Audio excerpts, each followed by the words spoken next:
সাবেক মন্ত্রী দীপুমণি এবং সাবেক উপমন্ত্রী জয় গ্রেফতার। শিক্ষার্থী হত্যায় শেখ হাসিনা সহ ২৮ জনের বিরুদ্ধে আন্তর্জাতিক অপরাধ ট্রাইব্যুনালে মামলা। আওয়ামী লীগ নিষিদ্ধ চেয়ে রিট। আন্দোলনে গুলিতে আহতরা কাতরাচ্ছেন, হাসপাতালে পুনর্বাসন করবে সরকার। হত্যার ঘটনা তদন্তে আগামী সপ্তাহে ঢাকায় আসছে জাতিসংঘের প্রতিনিধি দল, জানালেন উপদেষ্টা। তত্ত্বাবধায়ক সরকার ব্যবস্থা বাতিল করে সংবিধানের ৫০ সংশোধনী কেন অবৈধ নয়, হাইকোর্টের রুল। জালিয়াতি করে সংশোধন এনেছিল শেখ হাসিনা সরকার, বলেন রিটকারী। ৪১ মন্ত্রী এমপির বিরুদ্ধে দুদকের অনুসন্ধান শুরু। শেখ হাসিনার আত্মসাৎ করা $৫০০ কোটি ফেরাতে ইইউর সহযোগিতা চায় বিএনপি। ষড়যন্ত্র মোকাবিলা ঘোষণা মির্জা ফখরুলের। এবং বৈষম্য বিরোধী আন্দোলনে আমিরাতে বিক্ষোভে অংশ নেয়া ৫৭ প্রবাসীকে আইনি সহায়তার আশ্বাস দেশটিতে নিযুক্ত রাষ্ট্রদূতের। স্বাস্থ্যের পেছনে সম্পৃক্ততার অভিযোগ নাকচ।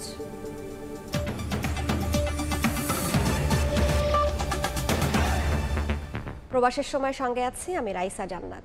শেখ হাসিনা, ওবায়দুল কাদের, হাসানুল হক ইনু ও রাশেদ খান মেনন সহ ২৮ জনের নাম উল্লেখ করে মামলা হয়েছে আন্তর্জাতিক অপরাধ ট্রাইব্যুনালে। রাজধানীর মিরপুরে শিক্ষার্থী আলভি হত্যার এ মামলায় আসামি আওয়ামী লীগ ও অঙ্গ সংগঠনও। এদিকে দল হিসেবে আওয়ামী লীগ নিষিদ্ধ ও নিবন্ধন বাতিল চেয়ে রিট হয়েছে উচ্চ আদালতে। ৪ আগস্ট গুলিবিদ্ধ হয়ে মারা যান মিরপুরের দেশ পলিটেকনিক কলেজের ৯ম শ্রেণীর শিক্ষার্থী শাহরিয়ার হাসান আলভি। এ ঘটনায় সোমবার শেখ হাসিনা সহ ২৭ জনের বিরুদ্ধে মামলা হয়েছে আন্তর্জাতিক অপরাধ ট্রাইব্যুনালে। অজ্ঞাতনামা আসামি করা হয়েছে আরও ৫০০ জনকে। এই মামলায় শেখ হাসিনা সহ আসামির তালিকায় রয়েছেন ওবায়দুল কাদের, রাশেদ খান মেনন, হাসানুল হক ইনু, আনোয়ার হোসেন মঞ্জু। এছাড়া সাবেক স্বরাষ্ট্রমন্ত্রী আসাদুজ্জামান খান কামাল, সাবেক আইনমন্ত্রী আনিসুল হক, সালমান এফ রহমান, সাবেক পররাষ্ট্রমন্ত্রী হাসান মাহমুদও রয়েছেন আসামির তালিকায়। এছাড়া দল হিসেবে আওয়ামী লীগের বিচার চাওয়া হয়েছে মামলায়। এদিকে ছাত্র জনতার ওপর নির্বিচারে হত্যার দায়ে দল হিসেবে বাংলাদেশ আওয়ামী লীগকে নিষিদ্ধ ঘোষণা এবং নিবন্ধন বাতিল চেয়ে রিট হয়েছে উচ্চ আদালতে। একটি বেসরকারি মানবাধিকার সংগঠন রিটটি করেছেন। রিটে শেখ হাসিনার নামে থাকা সব প্রতিষ্ঠানের নাম পরিবর্তনের নির্দেশনাও চাওয়া হয়েছে। আফজাল হোসেন, সময় সংবাদ, ঢাকা। সাবেক সমাজ কল্যাণ মন্ত্রী দীপুমণিকে গ্রেফতার করেছে আইনশৃঙ্খলা রক্ষা বাহিনী। সোমবার সন্ধ্যায় রাজধানীর বাড়িধারা এলাকা থেকে গ্রেফতারের পর মিন্টো রোডের ডিবি কার্যালয়ে নেওয়া হয়েছে তাকে। রাজধানীর মোহাম্মদপুরে একটি হত্যা মামলায় তাকে গ্রেফতার দেখানো হয়েছে। চাঁদপুর ৩ আসন থেকে টানা ৩ বার সংসদ সদস্য হিসেবে দায়িত্ব পালন করেছেন দীপুমণি। ২০০৯ থেকে ২০১৩ সাল পর্যন্ত পররাষ্ট্রমন্ত্রী ছিলেন তিনি। এরপর শিক্ষামন্ত্রী ও সমাজ কল্যাণ মন্ত্রীর দায়িত্ব পান দীপুমণি। এদিকে হত্যা মামলায় সাবেক ক্রীড়া উপমন্ত্রী আরিফ খান জয়কে সোমবার রাতে রাজধানীর ধানমন্ডি থেকে গ্রেফতার করা হয়েছে। ছাত্র আন্দোলনে নারায়ণগঞ্জের সিদ্ধিরগঞ্জে মাছ ব্যবসায়ী মিলন হত্যার ঘটনায় সাবেক প্রধানমন্ত্রী শেখ হাসিনা, ওবায়দুল কাদের ও শামীম ওসমান সহ ৬২ জনের নামে একটি হত্যা মামলা করা হয়েছে। অন্যদিকে চট্টগ্রামের শিক্ষার্থী ওয়াসিম নিহত হওয়ার ঘটনায় সাবেক প্রধানমন্ত্রী শেখ হাসিনা সহ ১০৮ জনকে আসামি করে আরেকটি হত্যা মামলা করা হয়েছে। এছাড়া খাগড়াছড়ি ও ঝিনাইদহে জেলা আওয়ামী লীগের নেতাকর্মীদের বিরুদ্ধে মামলা করেছেন ভুক্তভোগীরা। বৈষম্য বিরোধী ছাত্র আন্দোলনে নারায়ণগঞ্জের সিদ্ধিরগঞ্জে মাছ ব্যবসায়ী মিলন হত্যার ঘটনায় সাবেক প্রধানমন্ত্রী শেখ হাসিনা, ওবায়দুল কাদের, শামীম ওসমান সহ ৬২ জনের নাম উল্লেখ করে আরও একটি হত্যা মামলা দায়ের করা হয়েছে। রোববার রাতে নিহত মিলনের স্ত্রী বাদী হয়ে সিদ্ধিরগঞ্জ থানায় হত্যা মামলাটি দায়ের করেন। চট্টগ্রামে সহিংসতায় শিক্ষার্থী ওয়াসিম নিহত হওয়ার ঘটনায় সাবেক প্রধানমন্ত্রী শেখ হাসিনা, সাবেক সেতুমন্ত্রী ওবায়দুল কাদের, সাবেক পররাষ্ট্রমন্ত্রী ডক্টর হাসান মাহমুদ এবং সাবেক শিক্ষামন্ত্রী মহিবুল হাসান নওফেল সহ ১০৮ জনকে আসামি করে হত্যা মামলা করা হয়েছে। নিহত ওয়াসিমের মা জোসনা বেগম বাদী হয়ে নগরীর ৫ লাইশ থানায় এ মামলা করেন। 19 জুলাই বৈষম্য বিরোধী আন্দোলন চলাকালে সিলেটে পুলিশের গুলিতে সাংবাদিক এটিএম তোরাব নিহতের ঘটনায় সাবেক স্বরাষ্ট্রমন্ত্রী সহ 18 জনের বিরুদ্ধে সিলেটের সিএমএম আদালতে মামলা করা হয়েছে। চিফ মেট্রোপলিটন আদালতে এই মামলা করেন তোরাবের বড় ভাই আবুল আহসান। অন্যদিকে একই আদালতে বৈষম্য বিরোধী আন্দোলন চলাকালে শাহজালাল বিজ্ঞান ও প্রযুক্তি বিশ্ববিদ্যালয়ে শিক্ষার্থী রুদ্র সেন নিহতের ঘটনায় সাবেক স্বরাষ্ট্রমন্ত্রী আসাদুজ্জামান খান কামাল ও সিটি মেয়র আনোয়ারুজ্জামান সহ 76 জনের নাম উল্লেখ করে একটি মামলা করা হয়। মাননীয় আদালত সন্তুষ্ট হয়ে কাগজপত্র পর্যালোচনা করে বিষয়ের গুরুত্ব অনুধাবন করে হত্যা মামলার বিচার নিশ্চিতের জন্য এফআইআর গঠনের আদেশ করেছেন। খাগড়াছড়ি জেলা আওয়ামী লীগের সভাপতি ও সাবেক পার্বত্য প্রতিমন্ত্রী কুজেন্দ্রলাল ত্রিপুরা সহ শতাধিক নেতাকর্মীর বিরুদ্ধে সদরের ভুয়াছড়ি এলাকার ইউনিয়ন যুবদল নেতা আব্দুল রহিম বাদী হয়ে একটি মামলা করেছেন। এছাড়া ঝিনাইদহে জেলা বিএনপির কার্যালয়ে ভাঙচুর ও অগ্নিসংযোগের ঘটনায় জেলা আওয়ামী লীগের নেতাকর্মী সহ 468 জনের নাম উল্লেখ করে মামলা হয়েছে। ওমর ফারুক, সময় সংবাদ। তত্ত্বাবধায়ক সরকার ব্যবস্থা বাতিল করে সংবিধানের ৫৫ সংশোধনী কেন অবৈধ নয় জানতে চেয়ে রুল জারি করেছেন উচ্চ আদালত। অ্যাটর্নি জেনারেল বলছেন, এই সংশোধনীর মধ্য দিয়ে গণতন্ত্রহীনতার দিকে যায় বাংলাদেশ। ভোট ডাকাতি করে ক্ষমতায় থাকার পথও সুগম হয়। আর রিটকারী বলছেন, স্বেচ্ছাচারিতা ও জালিয়াতির মাধ্যমে এই সংশোধনী এনেছিল শেখ হাসিনা সরকার। দেশে এখন পর্যন্ত 12টি জাতীয় সংসদ নির্বাচন হয়েছে। 1991 থেকে 2008 পর্যন্ত নির্বাচন হয় তত্ত্বাবধায়ক বা অন্তর্বর্তীকালীন সরকারের অধীনে, যে নির্বাচন দেশে বিদেশে গ্রহণযোগ্যতা মেলে। নবম সংসদ নির্বাচনের পর আওয়ামী লীগ ক্ষমতায় আসলে আদালতের এক রায়ের আলোকে তড়িঘড়ি করে তত্ত্বাবধায়ক সরকারের বিধান বাতিল করে আওয়ামী লীগ। আনা হয় সংবিধানের ৫৫ সংশোধনী। এমনকি এই সংশোধনীর মাধ্যমে সংবিধানের মৌলিক কাঠামোতেও পরিবর্তন আনে তারা। আইনজীবীরা বলছেন, দেশের রাজনৈতিক সংকট, একতরফা নির্বাচন এবং ক্ষমতাসীনদের স্বৈরাচারী হওয়ার পথ সুগম করে এই সংশোধনী। সোমবার ৫৫ সংশোধনী বাতিল চেয়ে রিটের শুনানি হয় উচ্চ আদালতে। শুনানি শেষে সংশোধনীটি কেন অবৈধ হবে না জানতে চেয়ে ৮ সপ্তাহের রুল জারি করেন হাইকোর্ট। ৫৫ সংশোধনীতে অনেকগুলো আইনগত এবং সাংবিধানিক সমস্যা আছে। আমরা যখন রুলের শুনানি করব এগুলো আমরা আদালতকে বলবো। কাজে আমরা এই জিনিসগুলো যেন কোর্ট দেখেন সেই জন্য আমরা একটা রুল চেয়েছি এবং কোর্ট আমাদেরকে একটা রুল দিয়েছে। অ্যাটর্নি জেনারেল বলছেন, এই সংশোধনীর মধ্য দিয়ে গণতন্ত্রহীনতার দিকে যায় বাংলাদেশ। ভোট ডাকাতি করে ক্ষমতায় থাকার পথও সুগম হয়। এই সংশোধনের মধ্য দিয়ে গণতন্ত্রহীনতার দিকে বাংলাদেশ এগিয়েছে। এই সংশোধনের মধ্য দিয়েই বাংলাদেশের বিচার ব্যবস্থায় এক ধরনের হস্তক্ষেপের পরিস্থিতি তৈরি হয়েছে সরকারের। রিটকারীদের অন্যতম সুজন সম্পাদক বদিউল আলম মজুমদার বলছেন, স্বেচ্ছাচারিতা ও জালিয়াতির মাধ্যমে এই সংশোধনী এনেছিল শেখ হাসিনা সরকার। গণভোট না করেই ৫৫ সংশোধনী পাশ করা হয়েছে। সম্পূর্ণ জালিয়াতির মাধ্যমে সংবিধান লঙ্ঘন করে বিরাট বিভ্রান্তি সৃষ্টি করে স্বেচ্ছাচারিতার ভিত্তিতে ৫৫ সংশোধনী পাশ করা হয়। হাইকোর্টের অবকাশকালীন ছুটির পর রিটটির চূড়ান্ত নিষ্পত্তি হবে বলে আশা প্রকাশ করছেন আইনজীবীরা। আফজাল হোসেন, সময় সংবাদ, ঢাকা।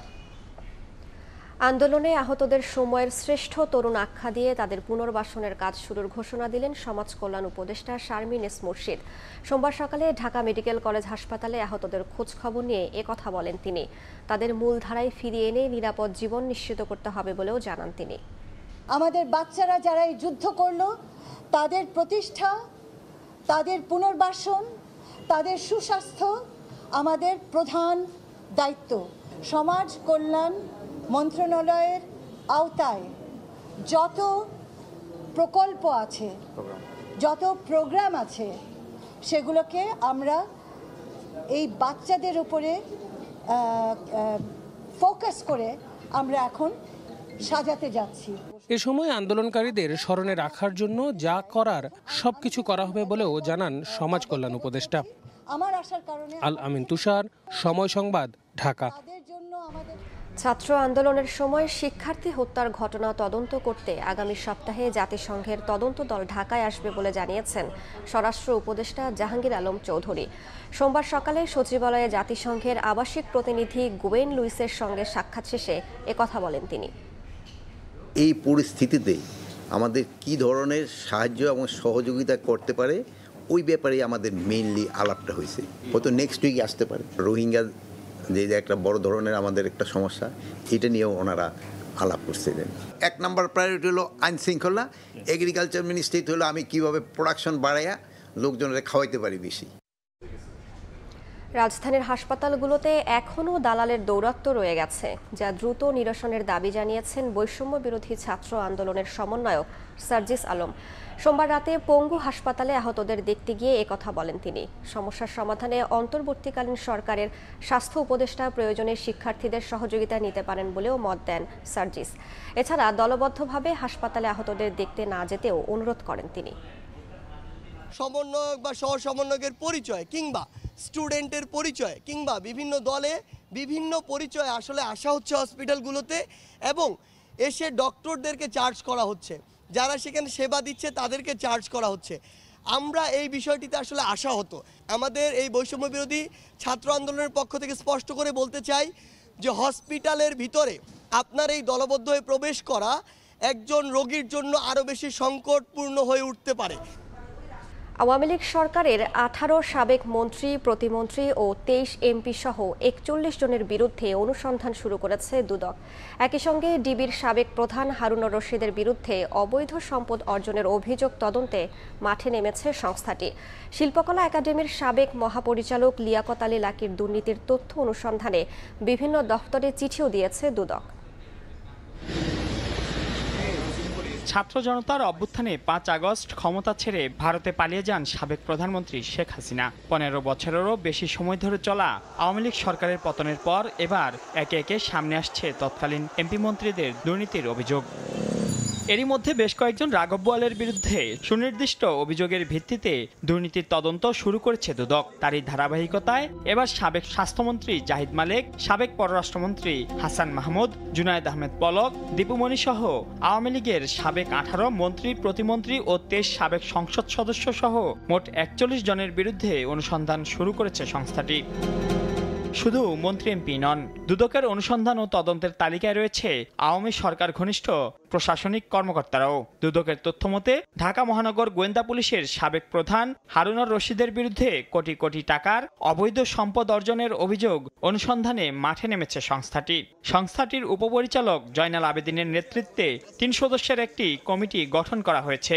বিগত সরকারের সময় প্রভাবশালী এই পুলিশ কর্তার রাজধানীতে 2 ডজন বাড়ি, অর্ধশতাধিক ফ্ল্যাট ও প্লট রয়েছে বলে অভিযোগ রয়েছে।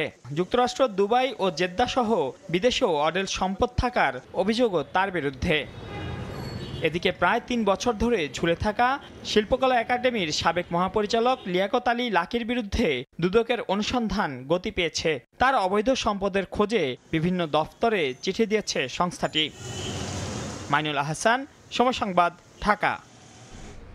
ছাত্র জনতার ফিরিয়ে আনা গণতন্ত্র নস্যাৎ করার ষড়যন্ত্র চলছে অভিযোগ করে নেতাকর্মীদের সজাগ থাকার নির্দেশ দিয়েছেন বিএনপি মহাসচিব মির্জা ফখরুল ইসলাম আলমগীর। রূপপুর প্রকল্প থেকে সাবেক প্রধানমন্ত্রী শেখ হাসিনার পাচার করা $500 কোটি দেশে ফিরিয়ে আনতে ইউরোপীয় ইউনিয়নের সহযোগিতাও চেয়েছেন বিএনপি নেতারা। স্বেচ্ছাসেবক দলের 44তম প্রতিষ্ঠাবার্ষিকী উপলক্ষে সোমবার বিএনপির প্রতিষ্ঠাতা জিয়াউর রহমানের সমাধিতে ফুল দিয়ে শ্রদ্ধা জানান বিএনপি মহাসচিব মির্জা ফখরুল ইসলাম আলমগীর। সঙ্গে ছিলেন বিভিন্ন সারির নেতারাও। দলের প্রতিষ্ঠাতার আত্মার মাগফিরাত কামনায় দোয়াও করেন তারা। পরে গণমাধ্যমে কথা বলেন বিএনপি মহাসচিব। বলেন, একটি চক্র ছাত্র জনতার ফিরিয়ে আনা গণতন্ত্রকে নস্যাৎ করার ষড়যন্ত্র করছে, তাই নেতাকর্মীদের সতর্ক থাকার আহ্বানও জানান তিনি। কিছু সংখ্যক ব্যক্তি আজকে ছাত্র জনতার এই বিজয়কে নস্যাৎ করে দেওয়ার জন্য ষড়যন্ত্র করছে, চক্রান্ত করছে। তারা বিভিন্ন অঞ্চলে গোলযোগ সৃষ্টি করে আমাদের দলের নেতাকর্মীদের উপরে অন্যায়ভাবে আরোপ সৃষ্টি করার চেষ্টা করছে। এদিকে বিকেলে জাতীয় প্রেস ক্লাবে বিএনপির সাবেক মহাসচিব মরহুম আব্দুল সালামের মৃত্যুবার্ষিকীর আলোচনা সভায় মির্জা ফখরুল অভিযোগ করেন, শেখ হাসিনা দিল্লিতে বসে দেশবিরোধী ষড়যন্ত্র করছে। এক ফ্যাসিবাদ গেছে, আর এক নয়া ফ্যাসিবাদ আমরা আমদানি করতে পারি না। আমি এদিকে নয়া ফ্যাসিবাদ বলি এই জন্যে যে ওই আওয়ামী লীগ আজকে দিল্লিতে বসে ষড়যন্ত্র করছে যে বাংলাদেশে এই বিজয়কে ভণ্ডুল করে দিতে। এর আগে গুলশানে বিএনপি চেয়ারপারসনের রাজনৈতিক কার্যালয়ে ইউরোপীয় ইউনিয়নের ভারপ্রাপ্ত রাষ্ট্রদূত বার্নার্ড স্প্যানিয়ের সঙ্গে বৈঠক করেন বিএনপি নেতারা। পরে দলটির স্থায়ী কমিটির সদস্য আমির খসরু মাহমুদ চৌধুরী জানান, রূপপুর পারমাণবিক বিদ্যুৎ প্রকল্প থেকে শেখ হাসিনার আত্মসাৎ করা $500 কোটি দেশে ফিরিয়ে আনতে ইউরোপীয় ইউনিয়নের সহযোগিতা চেয়েছে বিএনপি। এতগুলো টাকা যে বিদেশে পাচার হয়েছে, যে $100 বিলিয়ন উপরে যেটা বিভিন্ন সোর্স থেকে যেটা বলা হচ্ছে যে এই টাকাগুলো বাংলাদেশে ফেরত আনার ব্যাপারে আলোচনা হয়েছে এবং আমরা সাজেস্ট করেছি এটা আমরা সবাই মিলে একসাথে কাজ করতে হবে। বৈঠকে আগামী সংসদ নির্বাচন সহ দ্বিপাক্ষিক নানা বিষয়ে ফলপ্রসূ আলোচনা হয়েছে বলেও জানান আমির খসরু মাহমুদ চৌধুরী। আহমেদ সালেহিন, সময় সংবাদ, ঢাকা। এক আদালতে মামলা বিচারাধীন থাকার তথ্য গোপন করে সময় টিভি বন্ধ চেয়ে আরেক আদালতে রিট করা হয়। বিষয়টি নজরে আনা হলে বিচারপতি নাইমা হায়দার চৌধুরী বলেন তিনি জানতেন না। এদিকে আদেশের বিরুদ্ধে চেম্বার আদালতে যাওয়ার ঘোষণা দিয়েছেন সময় টিভির এমডি ও সিইওর আইনজীবী ব্যারিস্টার মাহবুব উদ্দিন খোকন। ইলিগাল একটা রেজুলেশন করেছে সিটি গ্রুপ যে তারা এমডি, তারা চেয়ারম্যান, এবং তারা এমডিকে ইয়ে করে দিচ্ছে। তো এই রেজুলেশন করছে, ওই রেজুলেশন চ্যালেঞ্জ করছে। কোম্পানি কোর্টে পেন্ডিং আছে, কোম্পানি কোর্টে অ্যাডমিট হয়েছে এবং সেটা 22 তারিখে হিয়ারিং জন্য ফিক্সড আছে। আবার কিন্তু ওরা কন্টেস্ট করছিল সিটি গ্রুপ, কিন্তু এখানে এসে কোম্পানি কোর্টে এসে আবার সে খবর গোপন করেই বিস্তারিত না বলেই আবার আরেকটা রিট বেঞ্চে গেছে, সেখান থেকে তারা স্টে নিয়েছে। তো আমরা এটা তো যে সাবপ্রেশন অফ ফ্যাক্ট, একই ম্যাটারে দুই কোর্টে যেতে পারে না, দুই কোর্টে যেতে পারেন না, এবং এটা সব কিছু সেটেল হবে কিন্তু কোম্পানি কোর্টে। ওনারা সাপ্রেস করেছেন। তো আমরা এটা এগেনস্টে সিটি গ্রুপের এই রিটের এগেনস্টে, অর্ডারের এগেনস্টে আমার ক্লায়েন্ট অ্যাপ্লিকেশনে যাবে, চেম্বার যাওয়া যাবে। ডেফিনেটলি তথ্য গোপন করে, সেটা তো একই ম্যাটারে অলরেডি কোম্পানি কোর্টে অ্যাডমিট করেছে, গ্রহণ করেছে, অ্যাডমিট হয়েছে কোম্পানি ম্যাটার, এবং 22 তারিখে ফিক্স করা আছে হিয়ারিংয়ের জন্য। তারা আবার এটাকে রেখে যেহেতু এখানে রিসিভ করতে পারলো না এবং এখানে বন্ধ করে দেওয়ার কোনো অর্ডার পেল না, তারা আবার কিন্তু ওখানে গেছে অর্ডার দেওয়া সাপ্রেস করে। একই প্লেয়ার ছিল যে বন্ধ করে দেওয়ার জন্য। কারণ কি তারা হলো সিটি গ্রুপ একসময় আওয়ামী লীগকে ফাইন্যান্স করতো, আওয়ামী লীগকে ব্যাকআপ করতো, ঠিক আছে। তারা ভয় পাচ্ছে তাদের 60-70টা ইয়েতে 60-70টা কারখানার মধ্যে ভাঙচুর হতে পারে। এই জন্য তারা এই কোম্পানি বন্ধ করতে চায়। এটা তো কোনো যুক্তি হলো না। এই কোম্পানি নিয়ে তুমি কথা বলো, আর তুমি অন্য কোনো অন্যায় করে থাকো, তোমার ভাঙবে, সেটা তো টেলিভিশন বন্ধ হবে কেন? আর এটা ইলিগাল রেজুলেশন করলে কেন তোমরা? তো আমরা ইন এনি কেস আমরা হাইকোর্টের অর্ডার এগেইনস্টে অ্যাপ্লিকেশনে যাবো আমরা, এবং এটা যত তাড়াতাড়ি সম্ভব আমরা পেপার পেলে, ডকুমেন্টগুলো পেলে, আজকে চেষ্টা করছি আজকে পেতে ডকুমেন্টগুলো, আজকে পেলে হয়তো কালকে ফাইল করে দেবো। গণমাধ্যমের ওপর হামলা ও সম্প্রচার বন্ধের ঝুঁকির বিষয়ে নিন্দা ও উদ্বেগ জানিয়েছে গণমাধ্যম সংস্কার উদ্যোগ। একই সঙ্গে জড়িতদের বিচার ও স্বেচ্ছাচারিতা বন্ধের তাগিদ দিয়েছে সংগঠনটি। আশরাফুল ইসলাম রানার পাঠানো সংবাদ বিজ্ঞপ্তিতে বলা হয়, সোমবার বিকেলে ইস্ট ওয়েস্ট মিডিয়া কমপ্লেক্সে দৈনিক কালের কণ্ঠ, বাংলাদেশ প্রতিদিন, নিউজ 24 সহ কয়েকটি গণমাধ্যমের কার্যালয়ে হামলা ও ভাঙচুর করে দুর্বৃত্তরা। এর সঙ্গে জড়িতদের চিহ্নিত করে বিচারের আওতায় আনার দাবি জানিয়েছেন উদ্যোগের নেতারা। একই সঙ্গে মালিকানার দ্বন্দ্বে সময় টেলিভিশনে কর্মরত সাধারণ সংবাদকর্মীদের পেশাগত ঝুঁকি বা চাকরির অনিশ্চয়তা যেন তৈরি না হয় সে বিষয়ে কর্তৃপক্ষের প্রতি আহ্বান জানিয়েছেন তারা। গণমাধ্যমগুলোতে চলমান অগণতান্ত্রিক আচরণ ও স্বেচ্ছাচারিতা অবসানের তাগিদ সংগঠনটির নেতাদের।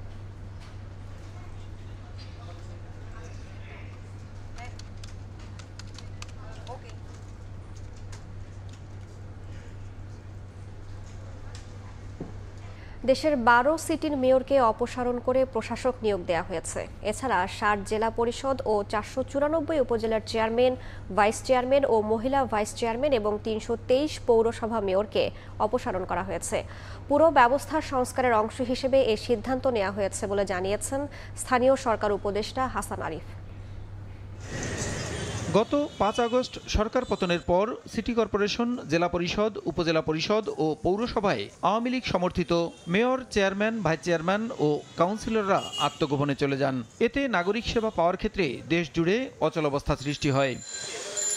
এমন অবস্থায় জনগণের সেবা পাওয়ার ক্ষেত্রে অচলাবস্থা নিরসনের উদ্যোগ নেয় অন্তর্বর্তীকালীন সরকার। বিশেষ পরিস্থিতিতে দেশের সিটি কর্পোরেশন, জেলা, উপজেলা, পৌরসভা সহ স্থানীয় সরকারের বিভিন্ন বিভাগের জনপ্রতিনিধিদের অপসারণ করার পাশাপাশি পর্যায়ক্রমে এসব স্থানে প্রশাসক নিয়োগ দেওয়া হয়। রোববার স্থানীয় সরকার বিভাগ থেকে এই সংক্রান্ত প্রজ্ঞাপন জারি করা হয়।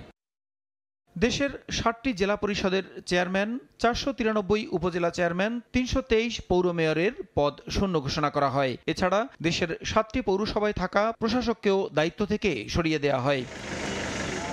পরে সব মিলিয়ে খালি হওয়া 61টি জেলা পরিষদে সরাসরি প্রশাসক নিয়োগ দেওয়া হয়। এদিকে সোমবার 12টি সিটি কর্পোরেশনের মেয়রকে অপসারণ করে প্রশাসক নিয়োগ দিয়ে প্রজ্ঞাপন জারি করেছে স্থানীয় সরকার মন্ত্রণালয়। আন্দোলনের যে প্রত্যাশা এবং দাবি যে পুরনো কোনো রিজিম সংক্রান্ত একটা রিপ্রেজেন্টেটিভ বডি, ছোট থেকে বড় পর্যন্ত রিজিমের সঙ্গে সম্পৃক্ত নতুন যে যুগের সূচনা ছাত্র আন্দোলনে গণ আন্দোলন গণবিপ্লব সাধন করতে চাচ্ছে, তারই সেই প্রত্যাশারই একটা ধারাবাহিক এখানে প্রকাশ হয়।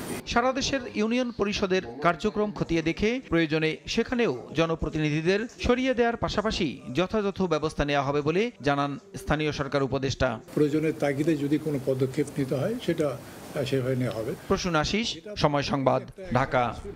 বাংলাদেশে মেগা প্রকল্পগুলো নেওয়া হয়েছে কার স্বার্থে? কেন অন্যান্য দেশের তুলনায় বাংলাদেশে প্রকল্প ব্যয় এত বেশি? পরিকল্পনা মন্ত্রণালয়ের এমন নানা বিশৃঙ্খলার কথা তুলে ধরেন উপদেষ্টা।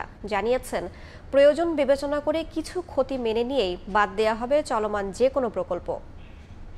বড় বড় প্রকল্প যেখানে খরচ প্রতি ইউনিট, যেটা রাস্তা হোক অন্য অবকাঠামো হোক, বিশ্বের মধ্যে বাংলাদেশ সবচেয়ে বেশি খরচ করেছে। কাদের স্বার্থে এগুলোকে বারবার নেওয়াই হয়েছিল কেন, এবং সেগুলোকে একটা প্রকল্প 4 বার 5 বার বহুবার এগুলোকে কেন সংশোধন করতে হয়েছে এবং ব্যয় বাড়াতে হয়েছে? যেসব প্রকল্পের আসলেই কোনো অগ্রাধিকার নেই এবং এগুলো আসলে কতদূর সুবিধা বয়ে আনে, এটা আমাদের অত্যন্ত দ্রুত গতিতে মূল্যায়ন করতে হবে এবং এগুলো ছাঁটাই করতে হবে। জাপানের অর্থায়নে চলা প্রকল্পগুলো বন্ধ হবে না, বরং এসব প্রকল্পে অর্থ ও কারিগরি সহায়তা বাড়ানোর আহ্বান জানানো হয়েছে দেশটির রাষ্ট্রদূতকে। বাংলাদেশে নিযুক্ত জাপানের রাষ্ট্রদূত ইয়োমা কিমিনোরির সঙ্গে সাক্ষাৎ শেষে সচিবালয়ে সাংবাদিকদের একথা জানান অর্থ উপদেষ্টা সালেহুদ্দিন আহমেদ। সরকার পরিবর্তনের মাধ্যমে দেশে স্থিতিশীলতা আসায় জাপান সন্তুষ্ট বলেও জানান তিনি।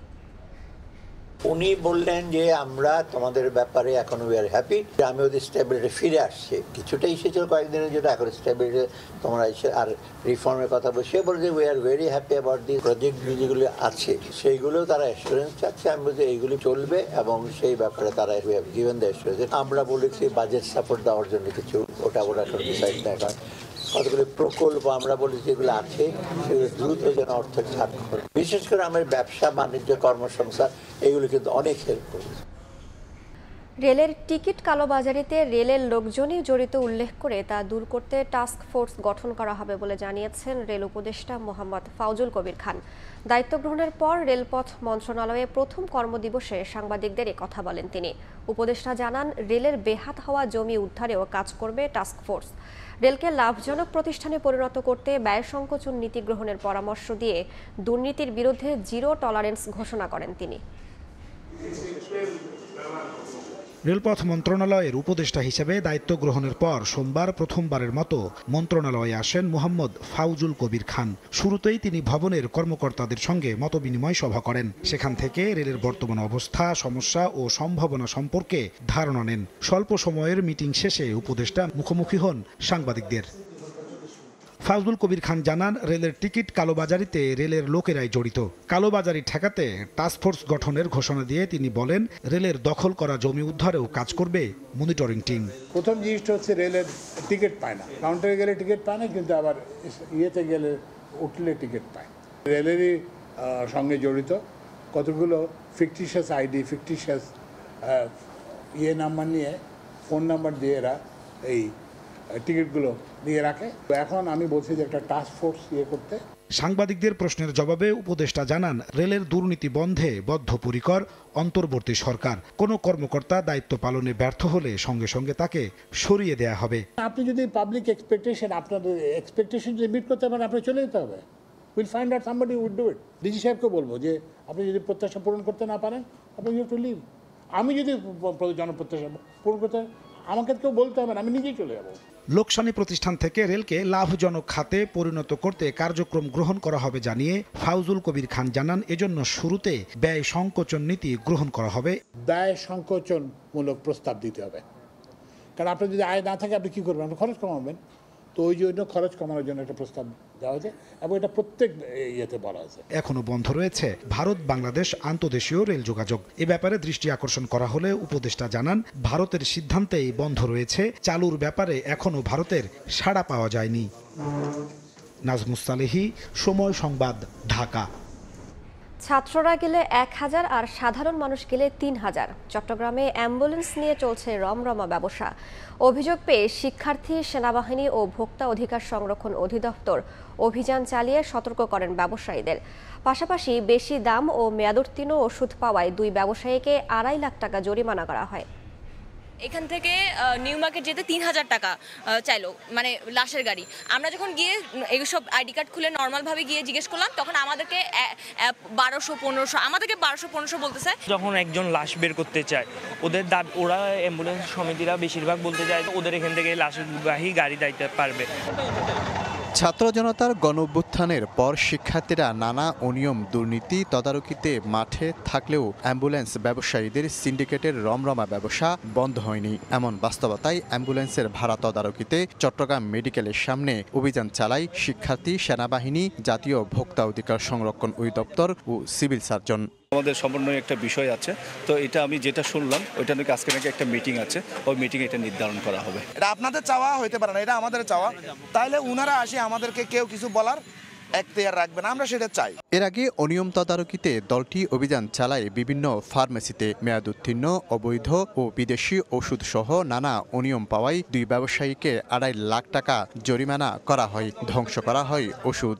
সার্বিক বিষয়াদি বিবেচনা করায় আমরা 2টা প্রতিষ্ঠানকে জরিমানা করেছি। একটাকে 1,50,000 টাকা, আরেকটাতে আমরা জরিমানা করেছি 1 লক্ষ টাকা। তো আমরা সতর্ক করেছি ভবিষ্যতে যেন না হয়। গায়ে মূল্যে যে ওষুধের দামগুলো থাকে তার থেকে অনেক সময় তারা বেশি চেয়ে নিয়ে নেয়। যাচাই বাছাই করছে, আমরা অলরেডি 2-3টা দোকান দেখেছি, এটাও দেখছি। দেখা যাক, আমরা হয়তো আশানুরূপ একটা ফলাফল পাবো এখান থেকে। এছাড়া শিক্ষার্থী ও সেনাবাহিনীর সমন্বয়ে বেশ কয়েকটি ওষুধের দোকানেও অভিযান চালানো হয়। শফিকুল আলম, সময় সংবাদ, চট্টগ্রাম। চাকরির রাজস্বের আওতায় আনা, পুনর্বহাল ও বৈষম্য দূর করার দাবিতে রাজধানীর শাহবাগে বিক্ষোভ করলেন স্বাস্থ্যকর্মী ও পরিবার পরিকল্পনার স্বেচ্ছাসেবীরা। তাদের দাবি, দীর্ঘদিন একই বেতন কাঠামো থাকায় দুর্বিষহ হয়ে উঠেছে জীবনযাপন। চাকরিতে বৈষম্য দূর করার দাবিতে এবার রাজধানীর শাহবাগে কমিউনিটি ক্লিনিকে কর্মরত স্বাস্থ্যকর্মীরা। সোমবার দেশের বিভিন্ন জেলা থেকে এসে স্বাস্থ্যকর্মীরা জমায়েত হন জাতীয় জাদুঘরের সামনে। সমাবেশে তুলে ধরেন নানা বঞ্চনার কথা। বলেন, এবার দাবি আদায় না হওয়া পর্যন্ত থাকবেন রাজপথে। পৃথিবীর ইতিহাসে বিরল, 2011 সাল থেকে আজ অবধি আমরা একই বেতনে চাকরি করছি, 16,700 টাকা। আমাদের বেতন একই রয়ে গেছে 13 বছর, যেটা কোথাও নাই, শুধু আমরাই সেটা ভুক্তভোগী। আমাদেরকে বারবার চিঠি দেওয়া হয়েছে রাজস্বকরণের জন্য, কিন্তু আমাদেরকে রাজস্বকরণ করা হয় নাই। আমাদের দাবি একটাই, রাজস্বকরণ। রাজস্বকরণ ছাড়া আমরা এই রাজপথ ছাড়বো না। 13 বছর ধরে বৈষম্যের শিকার, আমাদের এক দফা এক দাবি, আমরা রাজস্ব চাই। দীর্ঘদিন একই বেতন কাঠামো থাকায় মানবেতর জীবনযাপন করছেন বলেও জানান স্বাস্থ্যকর্মীরা। বলেন, সময় বেঁধে দেয়া নয়, এবার দাবি নিশ্চিত করতে চান তারা। বিক্ষোভে অংশ নেন স্বাস্থ্যকর্মীদের সন্তানেরাও। ওনারাই নিজেরাই কষ্ট পায় যে আম্মু তুমি কোথায় যাচ্ছ এই চাকরির জন্য রাজস্ব, তাহলে আমরাও যাব। শুধু আমার বাবা মা নয়, হাজারো বাবা মা, 14,000 বাবা মায়ের দাবি যে তারা রাজস্ব, এই রাজস্বটা তারা চায়। মঙ্গলবার প্রধান উপদেষ্টার কার্যালয়ের সামনে অবস্থান কর্মসূচির ঘোষণা দিয়ে শেষ হয় স্বাস্থ্যকর্মীদের সমাবেশ। এদিকে একই সময়ে শাহবাগে সড়ক অবরোধ করে চাকরি পুনর্বহালের দাবি জানায় পরিবার পরিকল্পনায় কর্মরত পেইড পেয়ার স্বেচ্ছাসেবীরা। মনির হোসাইন, সময় সংবাদ, ঢাকা। চাকরি স্থায়ীকরণের আশ্বাস পেয়ে আমরণ অনশন কর্মসূচি স্থগিত করেছেন উপজেলা টেকনিশিয়ানরা। 487 জনের চাকরি রাজস্বের আওতায় নিয়ে প্রজ্ঞাপন জারির দাবিতে গত মঙ্গলবার থেকে অনশন করছিলেন টেকনিশিয়ানরা। দাবির মুখে পরিচালক সহ বেশ কয়েকজন ঊর্ধ্বতন কর্মকর্তা আলোচনায় বসেন। সেখানে আশ্বাস পেয়ে সোমবার রাজধানীর আইসিটি ভবনে অনশনরতরা কর্মসূচি স্থগিতের ঘোষণা দেন।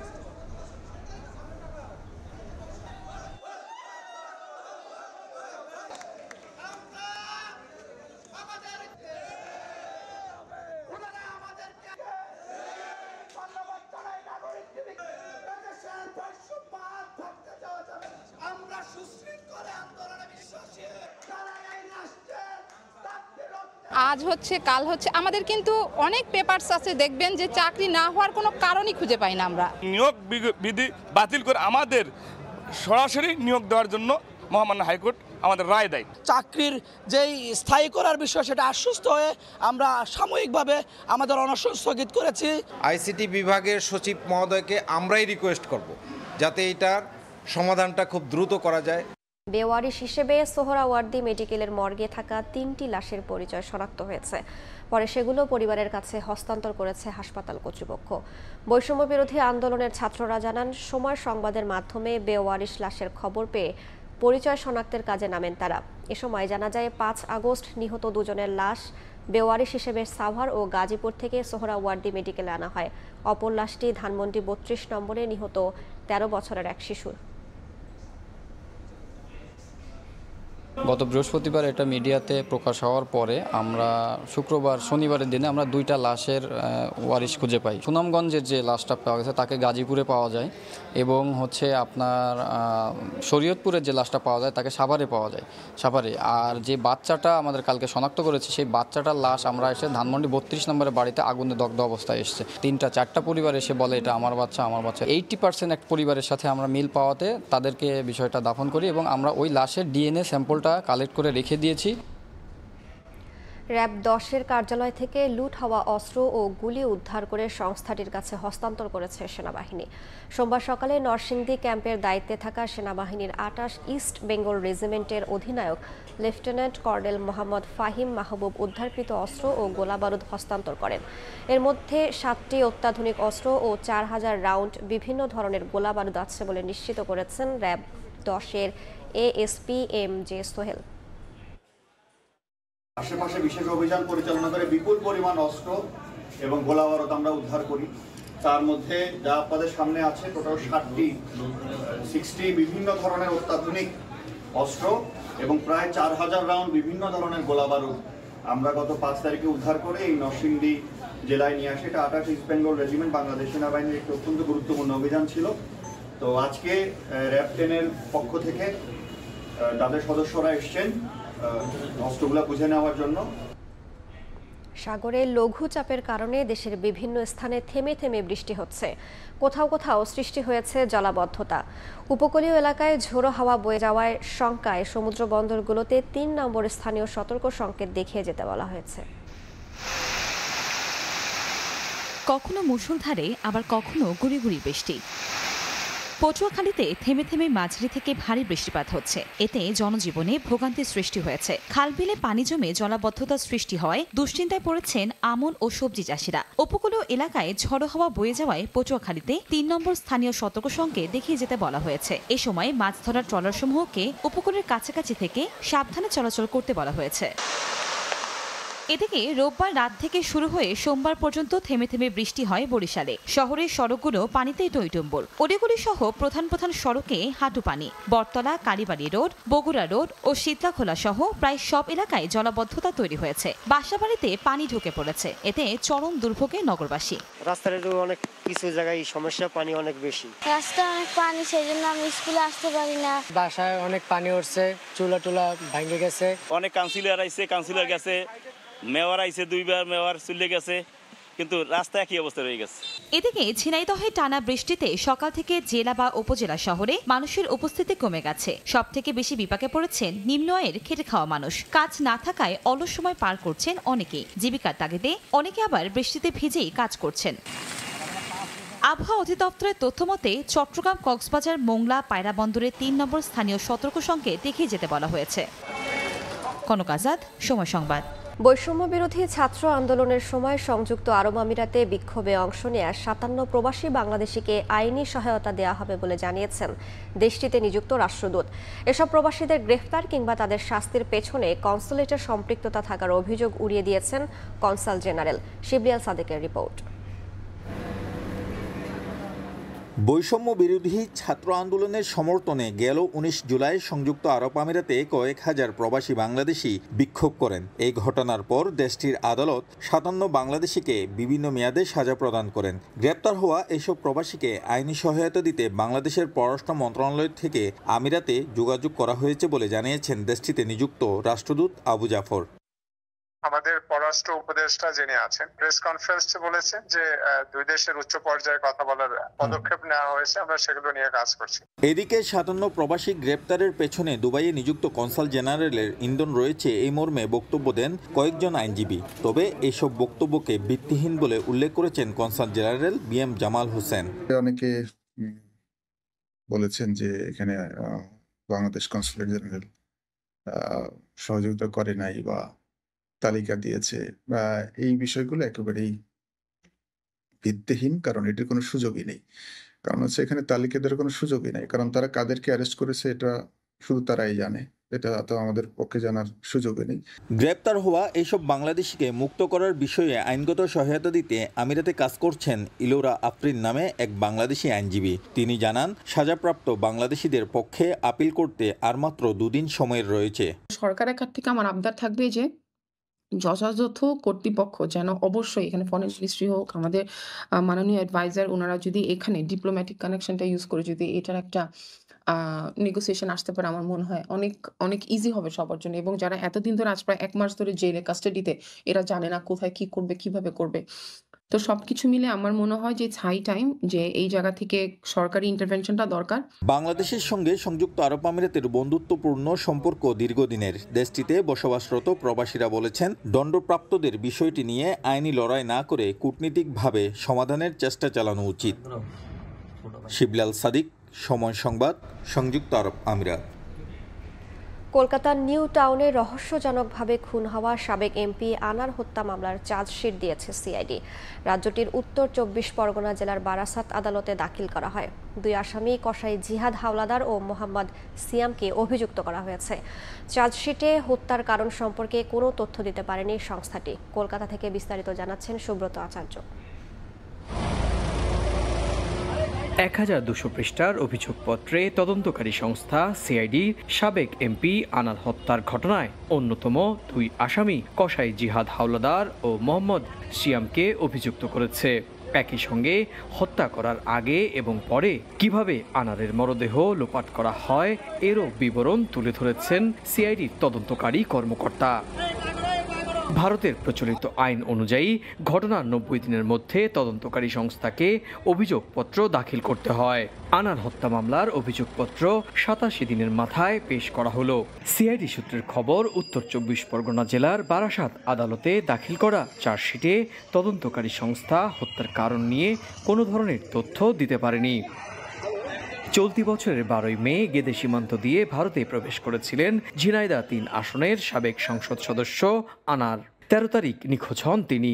18 তারিখ কলকাতার অদূরে বরানগর থানায় তার বন্ধু গোপাল বিশ্বাস নিখোঁজ ডায়েরি দায়ের করলে পুলিশ তদন্ত শুরু করে। এরপরই নিউ টাউনের সঞ্জীবা গার্ডেন্স নামের একটি আবাসনে আনারের খুন হওয়ার কথা জানায় সিআইডি। খুন হওয়ার দাবি করা হলেও আনারের দেহ পায়নি তদন্তকারীরা, যদিও ওই আবাসনের সেপটিক ট্যাঙ্ক থেকে সন্দেহভাজন মাংসখণ্ড উদ্ধার করে ফরেনসিক পরীক্ষার জন্য পাঠানো হয়। ডিএনএ পরীক্ষার জন্য আনারের পরিবারের সদস্যদের কলকাতায় ডাকা হলেও বাংলাদেশের সার্বিক পরিস্থিতির জন্য পরিবারের কেউ এখনও কলকাতায় আসতে পারেননি। সুব্রত আচার্য, সময় সংবাদ, ভারত। ভারতের কলকাতায় নারী চিকিৎসককে ধর্ষণ ও হত্যার প্রতিবাদে দেশটির বিভিন্ন প্রান্তে প্রতিবাদ বিক্ষোভ চলছে। সোমবারও রাস্তায় নেমে প্রতিবাদ জানান চিকিৎসক, আইনজীবী সহ বিভিন্ন পেশাজীবীর মানুষ। অন্যদিকে বিজেপি সহ তৃণমূল বিরোধীরা এই ইস্যু নিয়ে রাজ্যটির মুখ্যমন্ত্রী মমতা বন্দ্যোপাধ্যায়ের পদত্যাগের দাবিতে আরও সোচ্চার হচ্ছে। এর মধ্যেই ময়না তদন্তের প্রতিবেদন প্রকাশ হয়েছে, আর সেখানেই উঠে এসেছে ধর্ষণের পর শ্বাসরোধ করে হত্যার তথ্য। সুব্রত আচার্যের আরও একটি রিপোর্ট, ছবি তুলেছেন বিশ্বজিৎ দাস। পশ্চিমবঙ্গের রাজধানী কলকাতার আরজিকর হাসপাতালে নারী চিকিৎসককে ধর্ষণ ও হত্যার প্রতিবাদে উত্তাল ভারত। প্রতিদিনই দেশটির কোনো না কোনো রাজ্যে হচ্ছে বিক্ষোভ। জড়িতদের অবিলম্বে বিচারের মুখোমুখি করার দাবি জানাচ্ছেন আন্দোলনকারীরা। সোমবারও একইভাবে কলকাতায় বিক্ষোভ মিছিল ও মানববন্ধন করেছেন কলকাতার সিনিয়র চিকিৎসক ও স্বাস্থ্যকর্মীরা। সুষ্ঠু বিচার ও নিরাপদ কর্মক্ষেত্রের দাবি না মানা পর্যন্ত কাজে ফিরে যেতে অস্বীকৃতিও জানিয়েছেন চিকিৎসকরা। এই ঘটনার প্রতিবাদে একইভাবে কলকাতার রাজপথে নামেন আইনজীবীরাও। চলমান আন্দোলনে সংহতি প্রকাশ করেন তারা। পথে নামেন সাংবাদিক, বুদ্ধিজীবী সহ সমাজের বিশিষ্টজনরা। সাধারণ মানুষের মধ্যে একটা বার্তা গেল যে আমরা সবাই একসাথে। বিভাজনের বিরুদ্ধে বাংলাকে এক রাখা, নারীর সম্মান রক্ষা। এদিন নিহত চিকিৎসকের ময়নাতদন্তের রিপোর্টও প্রকাশ করা হয়। রিপোর্টে দেখা যাচ্ছে ওই নারী চিকিৎসকের দেহে একাধিক আঘাতের চিহ্ন রয়েছে। মিলেছে যৌন সহিংসতার প্রমাণও। তাকে শ্বাসরোধ করে হত্যার বিষয়টিও ময়নাতদন্ত প্রতিবেদনে উল্লেখ রয়েছে। এদিকে এই ঘটনায় পশ্চিমবঙ্গের মুখ্যমন্ত্রী মমতা বন্দ্যোপাধ্যায়ের পদত্যাগ দাবি করেছে দেশটির ক্ষমতাসীন রাজনৈতিক দল ভারতীয় জনতা পার্টি বিজেপি। একই সঙ্গে দলটির পক্ষ থেকে মমতাকে বিনাশকারী হিসেবেও আখ্যা দেয়া হচ্ছে। এর আগে হাইকোর্টের নির্দেশে এরই মধ্যে ঘটনার তদন্ত করছে কেন্দ্রীয় তদন্তকারী সংস্থা সিবিআই। দুদিন আগে সুমোটো মামলার পরিপ্রেক্ষিতে মঙ্গলবার সুপ্রিম কোর্টে শুনানি হওয়ার কথাও রয়েছে। 9 আগস্ট রাতে কলকাতার আরজিকর হাসপাতালে রাতের ডিউটি করার সময় একজন নারী চিকিৎসককে নির্মমভাবে পাশবিক নির্যাতন করে খুনের অভিযোগ ওঠে। এই ঘটনার পরদিন থেকেই গোটা ভারত জুড়ে আন্দোলন দানা বাঁধতে থাকে। গেল 10 দিন সেই আন্দোলন কার্যত নাগরিক আন্দোলনে পরিণত হয়েছে। সুব্রত আচার্য, সময় সংবাদ, ভারত। ছাত্র জনতার আন্দোলনের সংহতি জানিয়ে বৈধ পথে রেমিটেন্স পাঠানো বন্ধ করার ঘোষণা দিয়েছিল প্রবাসীরা। গত 5 আগস্ট সরকার পতনের পর ফের রেমিটেন্স পাঠানো শুরু করতে আহ্বান জানায় শিক্ষার্থীরা। এতে সাড়া দিয়ে ফের বৈধ পথে টাকা পাঠানো শুরু করেন মালদ্বীপে বসবাসরত প্রবাসী বাংলাদেশিরা। নতুন সরকারের প্রতি আস্থার কারণে আগামী দিনে রেমিটেন্স পাঠানো আরও বাড়বে বলেও জানায় মানি এক্সচেঞ্জ ব্যবসায়ীরা। খন্দকার ওমর ফারুকের তথ্য ও ছবিতে বিস্তারিত। হাজার মাইল দূরে থেকেও মাতৃভূমির যে কোনো সংকটে সর্বস্ব দিয়ে সবসময় পাশে থাকেন প্রবাসীরা। এবারও তার ব্যতিক্রম হয়নি। সম্প্রতি বাংলাদেশের গণ অভ্যুত্থানে হাজার মাইল দূরে থেকেও অভূতপূর্ব ভূমিকা পালন করেন মালদ্বীপে বসবাসরত প্রবাসী বাংলাদেশিরা। বিভিন্ন দেশের প্রবাসীদের মতো মালদ্বীপেও রেমিটেন্স শাটডাউন নামক কর্মসূচি দেন। তবে 5 আগস্ট সরকার পতনের পর শিক্ষার্থীদের আহ্বানে সাড়া দিয়ে ফের বৈধ পথে রেমিটেন্স পাঠানো শুরু করেছেন প্রবাসী বাংলাদেশিরা। তারা জানান, ছাত্র জনতার আন্দোলনে দেশে যা ক্ষয়ক্ষতি হয়েছে রেমিটেন্স পাঠিয়ে তা ফিরিয়ে আনবেন। আমরা যতটা প্রবাসী আছি এখান থেকে বৈধ পথে রেমিটেন্স প্রেরণ করে একটা সমৃদ্ধ শক্তিশালী দেশ গড়ার সেই প্রত্যাশা আমি রাখি। অন্তর্বর্তীকালীন সরকারকে সহযোগিতা করার জন্য এই আমাদের ভেঙে যাওয়া দুঃখী মাকে আবার করে স্বনির্ভর করার জন্য আমরা যত পারি সবাই মিলে আমাদের কষ্টার্জিত রেমিটেন্স বাংলাদেশকে পাঠাবো। নতুন সরকারের প্রতি আস্থার কারণে সামনের দিনগুলোতে রেমিটেন্স প্রবাহ আরও বাড়বে বলে জানান মানি এক্সচেঞ্জ ব্যবসায়ীরা। যেহেতু ব্যাংকগুলো বিভিন্ন সিকিউরিটি নিরাপত্তার কারণে বন্ধ ছিল বা করতে পারেনি, সে কারণে গত সপ্তাহে কম গেছে, কিন্তু এই সপ্তাহ থেকে প্রচুর রেমিটেন্স আমরা বাংলাদেশে পাঠাচ্ছি। নতুন সরকারকে সহযোগিতার জন্য প্রবাসী ভাইয়েরা দিনের দিন আরও উন্নতি করবে এই আশায় আমি ব্যর্থ করি। যেহেতু আমি ওয়েস্টার্ন ইউনিয়নে চাকরি করি, বেলাটা হয়েছে, আমি দেখতেছি অনেক দিন ধরে আগের চাইতে বিপুল বাড়তি আমাদের কাস্টমার। ডক্টর মোহাম্মদ ইউনুসের নেতৃত্বে গঠিত অন্তর্বর্তীকালীন সরকারকে নিয়ে দেশবাসীর মতো প্রবাসীদেরও আশা আকাঙ্ক্ষা কম নয়। বিমানবন্দরে হয়রানি বন্ধেরও দাবি জানান তারা। সময় সংবাদ, মালদ্বীপ। খেলার খবর। দায়িত্ব গ্রহণের পর প্রথমবারের মতো সশরীরে বিসিবিতে উপস্থিত হলেন অন্তর্বর্তীকালীন সরকারের যুব ও ক্রীড়া উপদেষ্টা আসিফ মাহমুদ সজীব ভূঁইয়া। এ সময় তাকে স্টেডিয়ামের নানা অবকাঠামো ঘুরিয়ে দেখান সাবেক অধিনায়ক তামিম ইকবাল এবং প্রধান নির্বাহী নিজামুদ্দিন চৌধুরী। পরিদর্শন শেষে বিসিবির উন্নয়নে প্রয়োজনীয় পদক্ষেপ নেওয়ার আশাবাদ জানান এই তরুণ উপদেষ্টা। সোমবার দুপুর নাগাদ হোম অফ ক্রিকেটে উপস্থিত তামিম ইকবাল। প্রায় বছরখানেক ধরে আন্তর্জাতিক ক্রিকেটের বাইরে থাকা সাবেক টাইগার অধিনায়কের আসার কারণ নতুন যুব ও ক্রীড়া উপদেষ্টা আসিফ মাহমুদ। তামিম আসার অনেক পরেই পৌঁছান আসিফ। ততক্ষণে উৎসুক জনতা আর গণমাধ্যম কর্মীদের ভিড়। এরপর বিসিবির প্রধান নির্বাহীকে নিয়ে হোম অফ ক্রিকেটের অবকাঠামোগত সুযোগ সুবিধা পরিদর্শন করেন এই তরুণ উপদেষ্টা। সেখানেই আসিফকে সব ঘুরিয়ে দেখান তামিম ইকবাল। অবকাঠামোগত যেই অবস্থা আছে সেটা দেখতে চেয়েছিলাম, সেটা দেখলাম ঘুরে ঘুরে সব জায়গায়। এবং নারী ক্রিকেট দলের সাথে দেখা হলো, তারা সামনে উইমেন টি20 ওয়ার্ল্ড কাপ খেলতে যাচ্ছে এবং যেই ব্যাপারগুলো এখানে উন্নয়নের প্রয়োজন আছে সে ব্যাপারে একটু নোট নিলাম। আশা করি সামনে এগুলো আমরা ঠিক করে দিতে পারবো। আসিফের আসার দিনে নির্ধারিত অনুশীলন চলছিল অনূর্ধ্ব 19 দলের। মূল মাঠে ইয়াং টাইগারদের সঙ্গে কুশল বিনিময়ের পর চলে যান একাডেমি মাঠে। সেখানে নারী বিশ্বকাপকে সামনে রেখে প্রস্তুতি নিচ্ছিল নারী দলের ক্রিকেটাররা। তামিমকে নিয়ে জ্যোতি জাহানারাদের সঙ্গেও কথা বলেন তিনি। টালমাটাল বিসিবিতে আসিফের এমন পরিদর্শনের কারণ ব্যাখ্যা করেনি বিসিবি। যদিও সূত্রের খবর, আগামী বছরের চ্যাম্পিয়ন্স ট্রফি দিয়ে জাতীয় দলে তামিমের প্রত্যাবর্তন নিয়ে হয়েছে আলোচনা হয়েছে বোর্ডের ভবিষ্যৎ নিয়েও। এরই মধ্যে শুরু হয়ে গেছে বিসিবি সংস্কারের কাজ। সরে দাঁড়িয়েছেন বিসিবি পরিচালক ও cricket operations chairman Jalal Yunus. ক্রীড়া পরিষদের মনোনীত আরেক পরিচালক সাজ্জাদুল আলম ববিকে পদত্যাগের অনুরোধ করলেও তিনি এখনো সিদ্ধান্ত নেননি। এনএসসির এই দুই পদে ঢুকবেন ফারুক আহমেদ ও নাজমুল আবেদিন ফাহিম। সাব্বির মিথুন, সময় সংবাদ, ঢাকা। দেশের ক্রিকেটের স্বার্থে পরিচালক পদ থেকে সরে দাঁড়িয়েছেন জালাল ইউনুস। বাংলাদেশের ক্রিকেটকে চলমান রাখতেই এমন সিদ্ধান্ত নিয়েছেন বলে জানান তিনি। এদিকে এনএসসি মনোনীত আরেক পরিচালক আহমেদ সাজ্জাদুল আলম ববিকেও পদত্যাগের কথা জানায় জাতীয় ক্রীড়া পরিষদ। এই দুই পরিচালকের জায়গায় দেখা যেতে পারে জাতীয় দলের সাবেক অধিনায়ক ফারুক আহমেদ ও ক্রিকেট কোচ এবং বিশ্লেষক নাজমুল আবেদিনকে। শেখ হাসিনা সরকার পতনের পর বদলে যাচ্ছে দেশের দৃশ্যপট। বাংলাদেশকে নতুনভাবে ঢেলে সাজাতে ইতোমধ্যে কাজ শুরু করেছে অন্তর্বর্তীকালীন সরকার। দীর্ঘদিন ধরে দেশের ক্রিকেট ঝুলছে একই পেন্ডুলামে। তাই বর্তমান সরকারের চোখ এড়ায়নি বাংলাদেশ ক্রিকেটেও। পরিবর্তনের হাওয়া বইছে বাংলাদেশ ক্রিকেটেও, যা ইতোমধ্যে দৃশ্যমান। দীর্ঘদিন ক্রিকেট বোর্ড পরিচালক হিসেবে দায়িত্ব পালন করে আসছেন জালাল ইউনুস।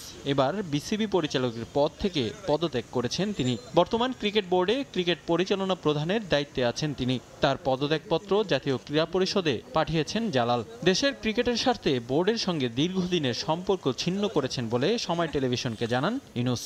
ক্রিকেটের স্বার্থে এবং নতুন যদি কেউ আসতে চায়, এটার সেই জায়গায় যাতে বাধাপ্রাপ্ত না হয়, সেই জন্যই আমাদের এই রাস্তাটা পরিষ্কার হয়ে যাক, সেই জন্যই রিজাইন করলাম। আর যাতে ক্রিকেট চলমান থাকে, কোনো যাতে কনস্টিটিউশনালি লিগ্যাল ফ্রেমওয়ার্কের বাইরে যাতে না যায়, এটাকে অটুট রাখার জন্যই আমি রিজাইন করলাম। 3 ক্যাটাগরিতে 25 জন পরিচালক নিয়ে গঠিত হয় বিসিবির পরিচালনা পর্ষদ, যেখানে 2 জন পরিচালককে মনোনীত করে জাতীয় ক্রীড়া পরিষদ, যার একজন জালাল ইউনুস। 1997 সাল থেকে শুরু করে বর্তমান বোর্ডে গুরুত্বপূর্ণ দায়িত্ব পালন করেছেন জালাল ইউনুস। মাঝে ছিলেন না মাত্র 4 বছর। এতে স্পষ্ট যে ঘুরে ফিরে তাদের হাতেই থাকছে বোর্ডের আসনগুলো। এনএসসি মনোনীত আরেক পরিচালক আহমেদ সাজ্জাদুল আলম ববি, তাকেও এনএসসি থেকে পদত্যাগ করতে বলা হয়। তিনিও বোর্ডে ছিলেন দীর্ঘমেয়াদে, এমনকি পালন করেছেন টুর্নামেন্ট কমিটির প্রধানের দায়িত্ব। তবে এখনও পদত্যাগ করেননি আহমেদ সাজ্জাদুল আলম। এই দুই পরিচালকের পরিবর্তে নতুনদের জায়গা করে দিতে এমন সিদ্ধান্ত এনএসসির। তাদের জায়গায় এনএসসির মনোনীত নতুন পরিচালক হিসেবে দেখা যেতে পারে জাতীয় দলের সাবেক অধিনায়ক ফারুক আহমেদ ও ক্রিকেট কোচ এবং বিশ্লেষক নাজমুল আবেদিনকে। জালাল ইউনুসের পদত্যাগে সেই পথ কিছুটা সুগম হলো। রিফাতুল ইসলাম মিরন, সময় সংবাদ, ঢাকা। এ পর্যায়ে শীর্ষ সংবাদগুলো জানিয়ে দিচ্ছি আরও একবার। সাবেক মন্ত্রী দীপু মনি এবং সাবেক উপমন্ত্রী জয় গ্রেফতার। শিক্ষার্থী হত্যায় শেখ হাসিনা সহ 28 জনের বিরুদ্ধে আন্তর্জাতিক অপরাধ ট্রাইব্যুনালে মামলা। আওয়ামী লীগ নিষিদ্ধ চেয়ে রিট। আন্দোলনে গুলিতে আহতরা কাতরাচ্ছেন, হাসপাতালে পুনর্বাসন করবে সরকার। হত্যার ঘটনা তদন্তে আগামী সপ্তাহে ঢাকায় আসছে জাতিসংঘের প্রতিনিধি দল, জানালেন উপদেষ্টা। এবং 41 মন্ত্রী এমপির বিরুদ্ধে দুদকের অনুসন্ধান শুরু। শেখ হাসিনার আত্মসাৎ করা $500 কোটি ফেরাতে ইইউর সহযোগিতা চায় বিএনপি।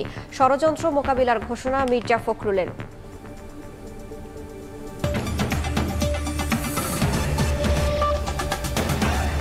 এই ছিল প্রবাসের সময়ের সঙ্গেই থাকুন সময়ের।